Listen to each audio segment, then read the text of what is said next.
Bienvenue dans cette nouvelle vidéo. On va bien sûr discuter du match de la France, France-Pologne. Après, je donnerai les résultats des autres matchs qui se sont joués aujourd'hui. Mais on va se focaliser sur France-Pologne. 1-1, c'était le score. Dernier match du groupe D.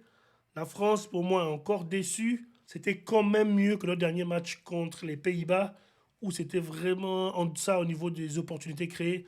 Mais aujourd'hui, finalement, ils ont fait 1-1, encore un match nul. Finalement, ils ont fini par marquer. Enfin, premier but marqué de la France par un joueur français, parce que le premier but de la France était un but contre son camp du match contre l'Autriche. Et là, Mbappé a marqué encore une fois sur penalty, donc ça veut dire que dans le jeu, la France n'arrive vraiment pas à trouver le fond des filets. Donc, comme d'hab, on va commencer un peu par le classement des équipes. La France classique 4-3-3. Ce changement, Barcola à la place de Marcus Thuram, Mbappé est revenu titulaire pour la première fois après sa blessure au nez. C'était une attaque 100% PSG. Alors techniquement, Mbappé est au Real, mais quand même toute l'année il a joué avec Paris. Et ils ont joué comme ça, Barcola, Mbappé et Dembélé. J'ai trouvé ça plutôt sympa. C'était une bonne attaque en fait. C'était dynamique. Encore que moi, j'aime pas trop une attaque où il y a 100% des ailiers. Mais bon, là, sur le coup, ils ont bien joué. Il y a plein de mouvements.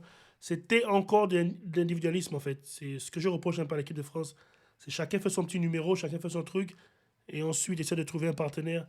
C'est pas très collectif. Il n'y a pas d'automatisme. Et ce qui est en fait étrange parce que les trois ont joué toute l'année en France avec le PSG. Normalement, tu te dis, ces trois-là, ils se connaissent toute l'année, ils sont entraînés ensemble, ils ont joué ensemble, ça devrait être beaucoup plus fluide. Non, ça l'était, ça a été quand même beaucoup plus fluide que le match contre les Pays-Bas. Mais quand même, ils n'ont pas réussi à marquer dans le jeu.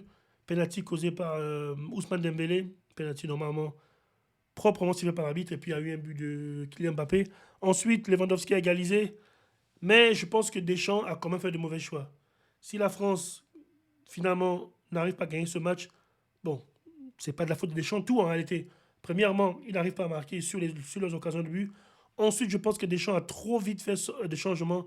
Il a trop vite fait sortir Barcola pour faire entrer un Giroud. Et surtout, il a trop vite fait sortir Rabiot pour faire entrer Antoine Griezmann. Pour Rabiot, je comprends, il n'a pas fait un très bon match aujourd'hui. Il était en deçà. Limite, toute la première mi-temps, je le voyais un peu comme s'il était paumé en fait. Il a beaucoup trop joué. Mais je pense que au moment où Deschamps fait sortir Barcola, c'est le mauvais moment. Pourquoi? Parce que la France vient de marquer 1-0. Il mène. C'est le moment en fait de laisser Barcola sur le terrain pour créer un chaos. Parce que la France va jouer en contre-attaque. Pourquoi? Les Polonais sont obligés de sortir pour égaliser. Et là, il fait entrer Giroud. Je ne comprends pas pourquoi il fait entrer et Giroud et Griezmann. De très bons joueurs, de très grands joueurs, je veux dire. Giroud, meilleur buteur de l'histoire de l'équipe de France. Et Griezmann, c'est une icône en France. Mais en fait, l'apport de Griezmann dans ce match n'est pas nécessaire en fait. Normalement, soit tu sors Rabiot, tu fais rentrer Zahir Emery, en fait, au moins le terrain qui va courir et récupérer le ballon. Je pense que Deschamps aurait dû miser sur un chaos total, laisser Barcola, ou à la limite faire entrer Kolo Muani à ce moment-là.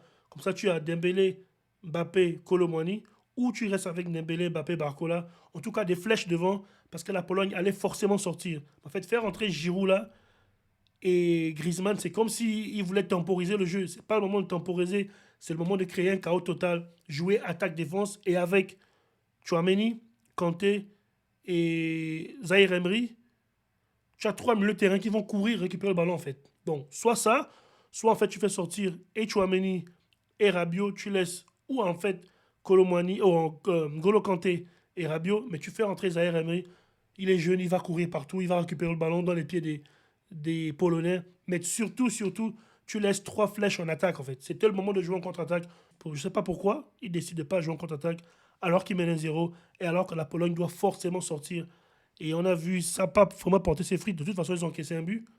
Mais je pense que si Barcola reste en un contre un, Mbappé en un contre un, Dembélé en un contre un, ou à la limite faire entrer Kolo Muani à la place de Giroud à ce moment précis, la France aurait marqué 2-3 buts en réalité parce que la Pologne était obligée de sortir.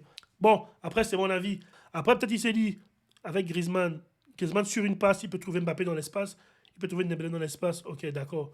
Mais moi, j'aurais fait différemment. J'aurais laissé Barcola ou faire entrer Kolo Muani. Mais j'aurais pas fait jouer Giroud dans ce genre de match. Parce que si tu vas faire entrer Giroud, il faut qu'il y ait des centres dans la surface en fait. Il faut que ça joue direct dans la surface. Mais Mbappé, Dembélé, ils écartent trop le jeu. Il n'y a pas beaucoup de centres dans la surface pour Giroud en fait. Après, peut-être qu'il a fait entrer Giroud pour conserver la balle dos au mur. Ok, c'est peut-être ça. Il s'est dit, Giroud va conserver les ballons dos au mur et Griezmann va conserver les ballons au milieu de terrain et il va organiser le jeu. Et peut-être qu'avec le ballon dans les pieds, la France ne va pas être en danger. Mais bon, je pense que c'était un mauvais calcul. Finalement, le groupe finit. L'Autriche finit première du groupe avec 6 points. La France finit deuxième. Les Pays-Bas, troisième avec 4. Normalement, les Pays-Bas devraient se qualifier. Dans la règle des 3 meilleurs troisièmes, des 4 meilleurs troisièmes, les Pays-Bas seront qualifiés. Et la Pologne, avec un seul point, est bien sûr éliminée. La France, si elle avait fini première, aurait été très très bien servie. Déjà, elle aurait joué normalement la Turquie dans la prochaine étape, mais en plus, elle aurait été dans la deuxième moitié de tableau, qui est en réalité elle est la moins difficile pour arriver jusqu'en finale. Et là, elle se met une balle dans le pied. Et là, l'Autriche, surtout dans la meilleure position. Bon, après, est-ce qu'ils vont aller jusqu'au bout? Mais en tout cas, le bout de tableau où l'Autriche se situe est beaucoup plus abordable que là où la France va se situer. Mais en tout cas, c'est le foot qu'on aime. À la France qualifiée, l'Autriche qualifiée, le Pays-Bas qualifié, la Pologne et Lewandowski. C'est la dernière fois qu'on voit Lewandowski avec la Pologne jouer l'Euro. Il a marqué sur penalty. Il n'a pas fait un grand Euro, il était blessé, mais bon. Lewandowski nous a donné des années de carrière vraiment spéciales. Donc on ne peut qu'apprécier et remercier le grand Lewandowski pour sa carrière, en tout cas en Euro avec la Pologne. Est-ce qu'il sera toujours là pour la Coupe du Monde en 2026? On verra, peut-être. Est-ce qu'il a fait partie du staff ou est-ce qu'il sera là en tant que joueur? On n'en sait rien. En tout cas, les autres matchs du jour, il y avait, comme je disais, Pays-Bas, Autriche, 3-2 pour les Autrichiens. Il y avait Angleterre, Slovénie 0-0 et Danemark, Serbie 0-0. Vraiment, le groupe C était vraiment le groupe des nuls en fait. La Serbie, je soupçonnais qu'ils allaient décevoir. C'était la dernière chance que je donnais à cette équipe de Serbie que je pense a énormément de talent, mais je ne sais pas pourquoi à chaque fois ils déçoivent. Ils finissent dernier du groupe et ils sont sortis. Ben voilà, ils ont ce qu'ils méritent. En tout cas, demain, on a Slovénie, Roumanie, Ukraine, Belgique, Géorgie, Portugal et République tchèque, Turquie. Donc, dites-moi dans les commentaires ce que vous avez pensé du match de la France. Que pensez-vous des choix de Deschamps d'avoir... Je pense cette fois-ci avoir laissé Thuram au banc, c'était parfait. Mais je pense qu'il a sorti Barcola un peu trop tôt. Surtout, il a fait rentrer Giroud trop tôt dans le match. Au moment où il a fait rentrer Giroud, la France avait besoin de flèches devant parce que la Pologne allait sortir.